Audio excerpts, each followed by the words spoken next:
Assalamualaikum warahmatullahi wabarakatuh. Alhamdulillah alladzi arsala rasulahu bil huda wa dinil haqq liyuzhira 'ala ad-dini kullihi walau karihal musyrikun. Asyhadu an la ilaha illallah wahdahu la syarikalah wa asyhadu anna Muhammadan 'abduhu wa rasuluhu la nabiyya ba'dahu. Allahumma salli ala Muhammad wa ala ali Muhammad.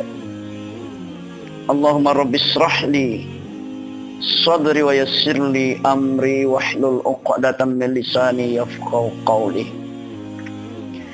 Rabbi a'udzu bika min hamazatis syayatin wa a'udzu bika rabbi ay yahdurun. Amin ya rabbal alamin. Qala Allah Ta'ala fil Qur'anil Karim, na'udzu billahi minasy syaithanir rajim. Bismillahirrahmanirrahim. Wa ma khalaqatul jinna wal insa illa liya'budun. Shadaqallahu azim. Kaum muslimin dimanapun berada, sejenak marilah kita dengan perasaan yang tulus serta ikhlas menyampaikan rasa puji dan syukur kita kehadirat Allah Subhanahu wa Ta'ala, karena Allah sampai detik ini masih berkenan melimpahkan rahmat, nikmat dan karunia-Nya, sehingga kita masih berada dalam keadaan sehat walafiat, masih berada dalam keadaan lindungan Allah, masih berada di dalam rahmat dan nikmat Allah, sehingga kita masih dapat beraktivitas. Mudah-mudahan semua yang kita kerjakan hari ini diridhoi dan diberkahi oleh Allah hendaknya. Amin ya rabbal alamin. Kaum muslimin dan muslimah yang berbahagia, sebagaimana yang kita ketahui bahwa Allah menciptakan jin dan manusia itu adalah untuk mengabdi kepadanya, untuk beribadah kepadanya. Wa ma khalaqatul jinna wal insa illa liya'budun. Tidak aku ciptakan jin dan manusia melainkan untuk beribadah, melainkan untuk mengabdi kepada-Ku. Ayat itu memberikan pengertian bahwa apapun aktivitas kehidupan yang kita jalani di muka bumi ini harus ada hubungannya dengan ibadah, harus ada hubungannya untuk mengabdi kepada Allah. Tidur kita ibadah, bangun tidur kita ibadah, makan dan setelah makan kita ibadah. Apapun yang kita kerjakan itu adalah untuk mengabdi, untuk beribadah kepada Allah. Tetapi bapak-bapak, saudara-saudara, di dalam sebuah hadis Rasulullah yang diriwayatkan oleh Imam Ad-Dailami, Nabi mengatakan sittatu asya tuhbitul a'mal. Ada 6 hal yang akan merusak pahala amal seseorang, pahala ibadah seseorang. 6 hal ini akan merusak ibadah sholat kita. Yang 6 hal ini akan merusak pahala puasa, zakat, haji, umrah, dan ibadah-ibadah sunnah yang lainnya. Artinya kalau 6 hal ini kita kerjakan, sebanyak apapun ibadah kita,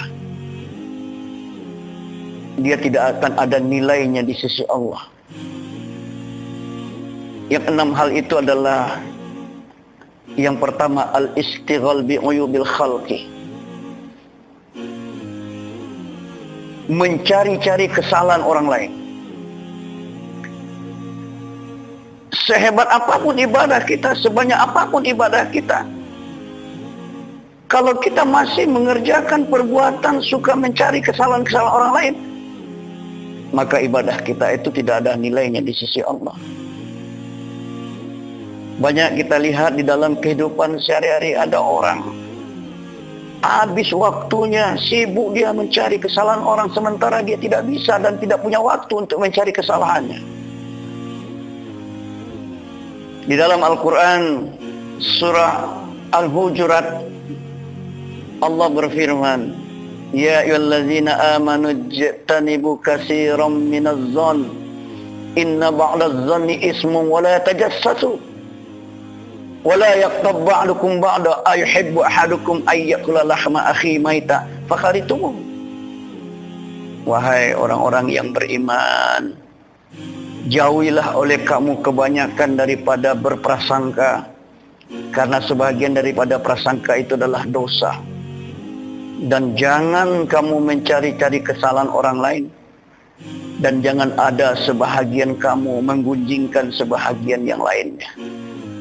Apakah salah seorang di antara kamu itu suka memakan daging saudaranya yang sudah jadi mayat? Tentunya kamu merasa jijik. Nah, ayat ini memberikan kita penegasan bahwa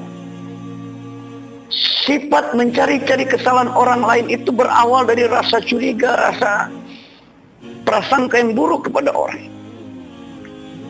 Dari prasangka itu barulah kita sibuk mencari-cari kesalahannya.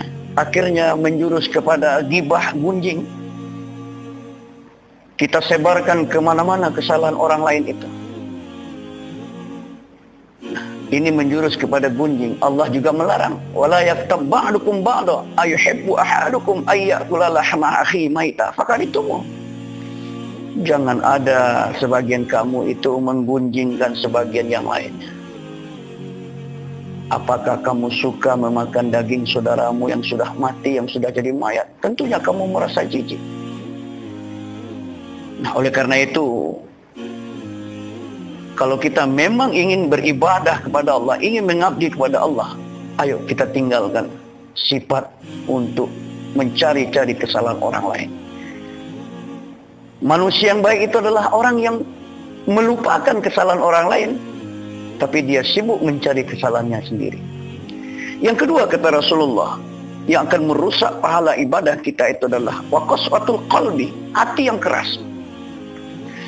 Hati yang keras itu maksudnya lah hati yang tidak mau menerima kebenaran. Baik kebenaran yang disampaikan oleh manusia ataupun kebenaran yang datang dari Allah Subhanahu wa taala. Dia merasa paling benar, dia merasa sombong, takabur, ujub, sehingga tidak bisa menerima kebenaran yang diberikan oleh orang lain. Nah, ini juga menyebabkan ibadah kita tidak ada nilainya di sisi Allah. Yang ketiga, wahubbud dunya. Yang akan merusak pahala amal kita itu adalah sifat terlalu cinta kepada dunia.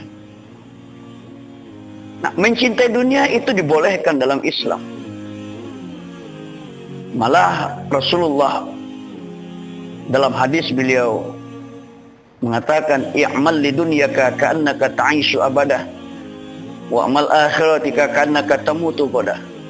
Bekerjalah, berbuatlah untuk duniamu seolah-olah kamu hidup selama-lamanya, dan berbuat pula untuk akhiratmu seolah-olah kamu mati esok harinya.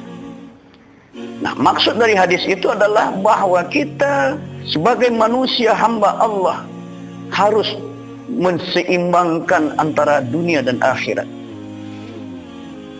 Nah, terlalu mencintai dunia akan membuat kita lupa kepada akhirat. Terlalu cinta kepada manusia, kita akan lupa bahwa kehidupan dunia ini akan berakhir. Nah, pernah Rasulullah didatangi oleh sahabat, kemudian beliau bertanya, ya Rasulullah, bagaimanakah perbandingan antara dunia dan akhirat? Lalu Rasul menjawab, kalau kalian ingin tahu bagaimana perbandingan antara dunia dan akhirat, maka pergilah kalian ke pinggir laut. lalu celupkan tanganmu ke dalam air laut, kemudian diangkat.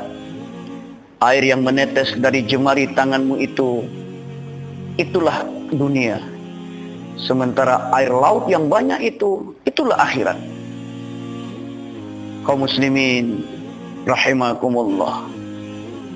Ternyata dunia yang kita agung-agungkan, dunia yang kita kejar, dunia yang kita bangga-banggakan, hanya merupakan setetes air jika dibandingkan dengan samudra yang luas. Nah, oleh karena itu, marilah kita memfokuskan diri kita untuk mempersiapkan diri dalam rangka mencapai kebahagiaan hidup akhirat ketika kita berada di dunia ini. Yang ketiga, yang keempat, yang akan merusak pahala amal kita itu adalah watulul amal, panjang angan-angan, suka berhayal. Nah, berhayal itu adalah merupakan hal yang sangat merusak ibadah. Coba bayangkan ketika seseorang sedang melaksanakan sholat berjamaah misalnya, ketika imam membaca ayat, dia berhayal, dia berangan-angan, pikirannya melayang kemana-mana, sehingga ibadahnya itu tidak sempurna, sehingga sholatnya pun tidak sempurna. Nah, oleh karena itu jauhkan sifat banyak berhayal. Yang kelima, yang akan merusak pahala amal kita itu adalah wakilatul hayai, kurangnya rasa malu. Nah, Rasulullah pada hadis yang lain juga mengingatkan kita, al-haya'u minal iman. Malu itu sebagian daripada iman. Kalau orang yang mengaku beriman kepada Allah, dia tidak mempunyai rasa malu atau kurang rasa malu, itu berarti imannya tidak sempurna. Itu berarti imannya perlu dipertanyakan.